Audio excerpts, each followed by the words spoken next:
The genre I chose to study is realistic fiction. I've always loved realistic fiction because I like stories that I feel can really happen.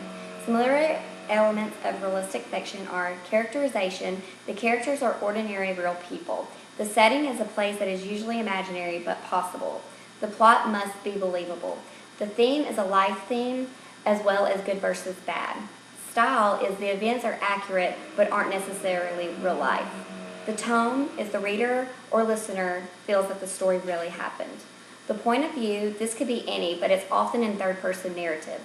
Some award-winning books that I really love that are in the realistic fiction genre are Wonder, The Fault in Our Stars, In Our Mother's House, Almost Zero, Same but Different, and Marisol McDonald Doesn't Match. Wonder is a great example of realistic fiction. It is about a little boy named August. He was born with a facial difference that up until now has prevented him from going to school. He's going to start 5th grade, and he wants nothing more than to be treated as an ordinary kid. But his new classmates can't get past Augie's extraordinary face. I know I'm not an ordinary 10-year-old kid. I mean, sure, I do ordinary things. I eat ice cream, I ride my bike, I play ball, I have an Xbox. Stuff like that makes me ordinary, I guess. And I feel ordinary inside, but I know ordinary kids don't make other ordinary kids run away screaming in playgrounds. I know ordinary kids don't get stared at everywhere, wherever they go. If I found a magic lamp and I could have one wish, I would wish that I had a normal face, that no one ever noticed at all. I would wish that I could walk down the street without people seeing me, and then doing that look away thing. Here's what I think.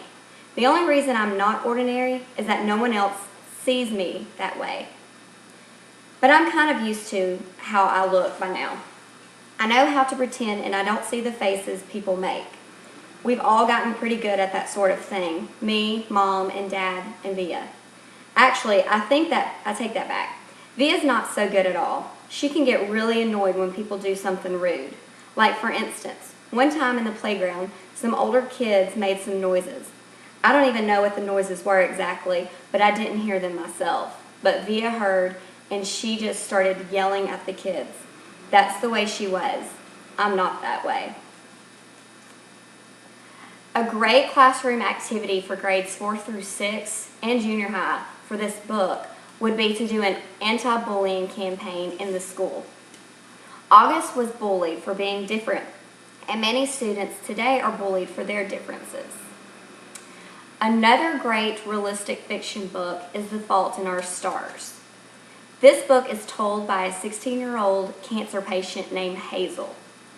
She is forced by her parents to attend a support group where she meets and falls in love with 17-year-old Augustus Waters. So, support group blew, and after a few weeks, I grew to be rather kicking and screaming about the whole affair. In fact, on the Wednesday, I made the acquaintance of Augustus Waters. I tried my level best to get out of the support group while sitting on the couch with my mom in the third leg of 12-hour marathon of the previous season's America's Next Top Model, which admittedly I had already seen, but still, me. I refused to attend support group. Mom, one of the symptoms of depression is disinterest in activities. Me, please just let me watch America's Next Top Model. It's an activity. Mom, television is a passivity. Me, ugh. Mom, please. Mom, Hazel, you're a teenager. You're not a little kid anymore. You need to make friends. Get out of the house and live your life. Me, if you want me to be a teenager, don't send me to support group. Buy me a fake ID so I can go to clubs, drink vodka, and take pot.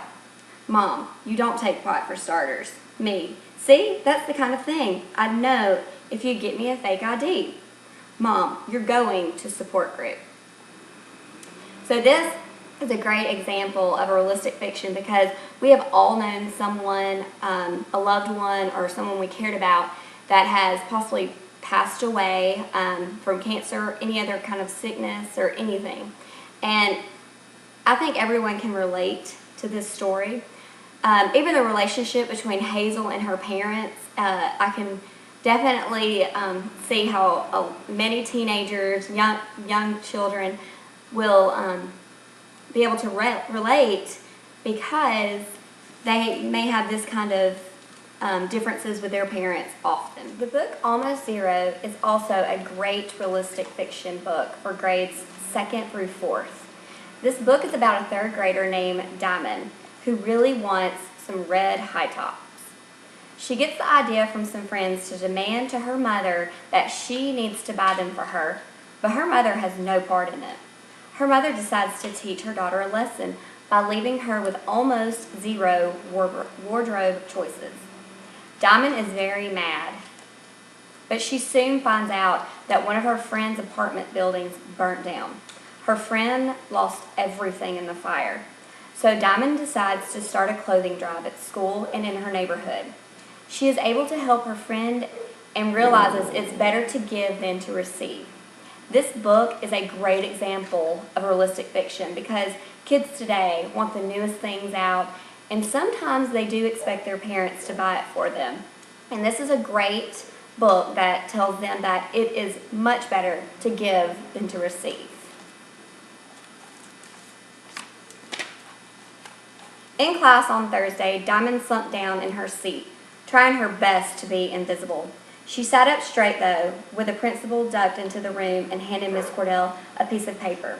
The teacher's eyes raced across the note in her hand. When she reached the bottom of the page, she gave a little gasp and shook her head from side to side. "What is it?" Diamond wondered. "Class," Miss Cordell said, looking up. "Some of you may have noticed that Isabel isn't here today. Last night there was a terrible fire in the apartment house where her family lives, and their apartment was destroyed. Everyone got out safely, thank God, but the family lost everything they owned. When Isabel comes back to school next week, I want you all to be especially nice to her. And if you see her wearing the same clothes several days in a row, don't tease her or make a big deal of it.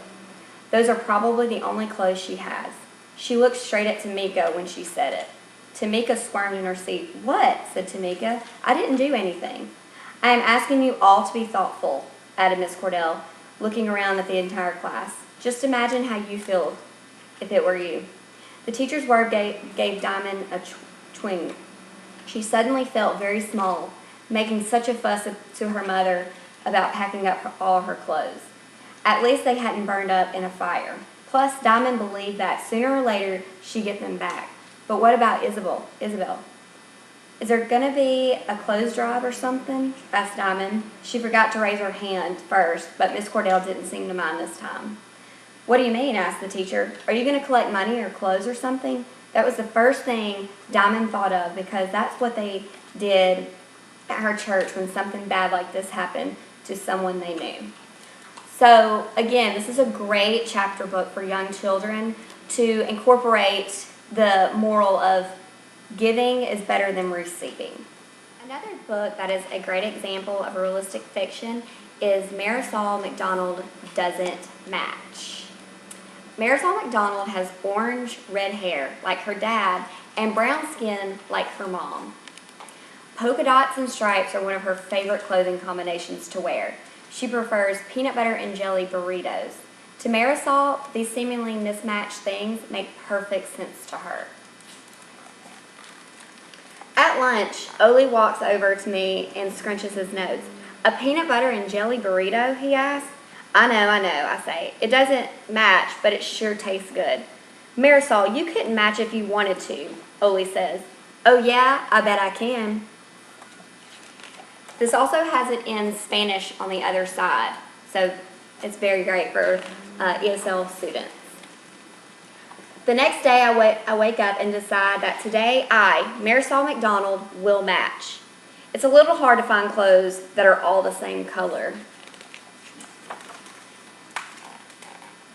I play Pirates with Oli at recess, but it's not very fun. Why can't Pirates play soccer anyway? I have a regular peanut butter and jelly sandwich at lunch, and the bread tastes mushy. Even at art class is a little bit boring. "Marisol," Miss Apple says, "what's wrong? This doesn't look like your usual work." "I'm trying to match," I say with a frown. "Why?" asks Miss Apple. "I can't think of a single good reason." At the end of the day, Miss Apple hands me a note. I open it and it says, Marisol, I want you to know that I like you just the way you are because the Marisol McDonald that I know is a creative, unique, bilingual, Peruvian, Scottish, American, soccer-playing artist and simply marvelous. Miss Jamiko Apple. I skip all the way home. So she ultimately accepts everything that she is and doesn't care anymore about anything else, about what everybody thinks. So try as they might, no one can put biracial, Peruvian, Scottish, American Marisol into a box and make her match everyone else, and that's just fine with her. A good social studies activity for grades 2nd and 3rd would be to have the students find the 2 countries on a globe or map that Marisol's ancestors came from, Peru and Scotland. They can go to the website National Geographic Kids. The students could work in small groups and found out more about the life in each of the countries. One award-winning author in realistic fiction is Kate DiCamillo. She is an American writer of children's fiction for all reading levels. Some of the books that she has written are Because of Winn-Dixie, The Magician's Elephant, and Flora and Ulysses, and many more. Another great award-winning author is realistic fiction is John Green. He is the New York Times best-selling author. He has written many young adult novels including Looking for Alaska, An Abundance of Catherine, Paper Towns, and Fault in Our Stars. And there's another award-winning author in the realistic fiction genre. Her name is Beverly Cleary. She has won numerous awards for her books. Some of the books include Dear Mr. Henshaw, Janet's Thingamajigs, Lucky Chuck, Strider, and many more. It is very critical to carefully evaluate books in the realistic fiction genre. Since realistic fiction consists of real experiences one can have in real life, it is important that we consider our classroom audience when selecting particular books for the classroom. Realistic fiction sometimes has controversial themes and may offend or hurt some of the students' feelings. We need to make sure we as teachers choose our realistic fiction carefully.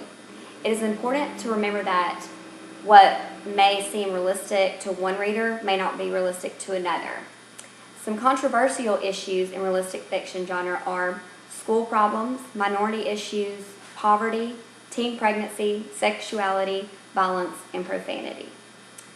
There are many books in the realistic fiction genre that demonstrate an appreciation for multicultural, gender, and ethnic diversity. One of those books is Same, Same, But Different. The book is about 2 boys who are pen pals on opposite sides of the world.